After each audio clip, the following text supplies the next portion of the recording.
ও আমার দেশের মাটি, তোমার পরে ঠেকাই মাথা।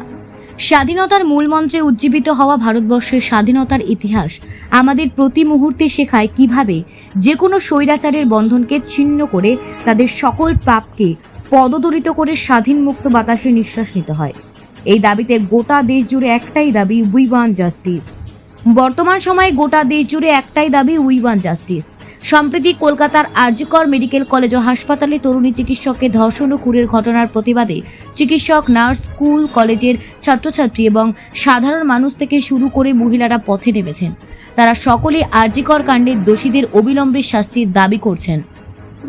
আরজি কর হাসপাতালের নারকীয় ঘটনার জাস্টিসের দাবিতে এবার পথে নামলেন বর্ধমান জেলার ভাতার ব্লকের বড় বেলুন গ্রামের বুদ্ধিজীবী, সাধারণ মানুষ ও ছাত্রছাত্রীরা।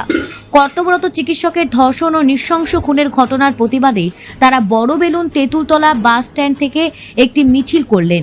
তাদেরই মিছিলে বড় বেলুন গ্রাম পরিক্রমা করে পুনরায় বাস স্ট্যান্ডে ফিরে আসে।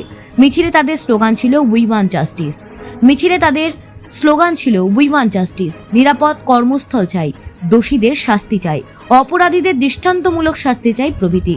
প্রকৃত দোষীদের অবিলম্বে গ্রেপ্তার করে দৃষ্টান্তমূলক শাস্তির দাবি জানিয়ে তারা পথে নেমেছেন বলে জানান। পাশাপাশি আরজি কর হাসপাতালে নিহতের পরিবারের সকলের প্রতি আন্তরিক সমবেদনা জ্ঞাপন করেন।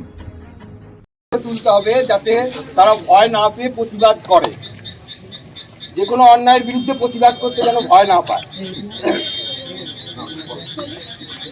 আজকে আরজি করে ডাক্তারবাবুর সাথে হয়েছে, মানে আমাদের সাথেও এই জিনিসটা হতে পারে, তো হবে না সেটা আমরা কখনোই বলবো না, হতেই পারে। কিন্তু আজকে ওই ডাক্তারবাবুর সাথে হয়েছে বলে আমরা বাড়ি থেকে বেরোবো না, বা আমরা রাতের মধ্যে কোথাও বেরোবো না, বা স্লিভলেস জামা পরবো না, এই জিনিসগুলো আমাদের মন থেকে দূর করে দিতে হবে। ওনার সাথে হয়েছে, আমার সাথেও হতে পারে, কিন্তু সেই সাহসটা মনে জুগিয়ে আমাদের বাড়ি থেকে বেরোতেও হবে আর সমস্ত কিছু কাজকর্মও করতে হবে।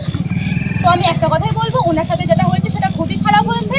ওনার তো মানে খুব কঠোরতম শাস্তি হওয়া দরকার, আর আমাদেরকেও সাবধানে চলাফেরা করতে হবে, এমনকি সময় বাড়ি থেকে বেরোতেও হবে। যে ওনার সাথে হয়েছে বলে আমরা ভয় পেয়ে বাড়িতে বসে থাকবো, এমনটা করলে হবে।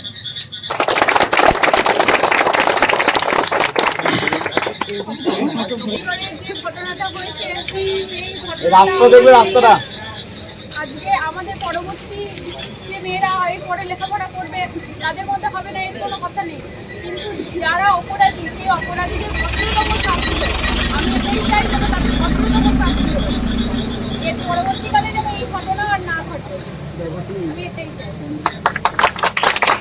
I want justice! I want justice! You want justice! You want justice! I want justice! You want justice! We want justice! You want justice!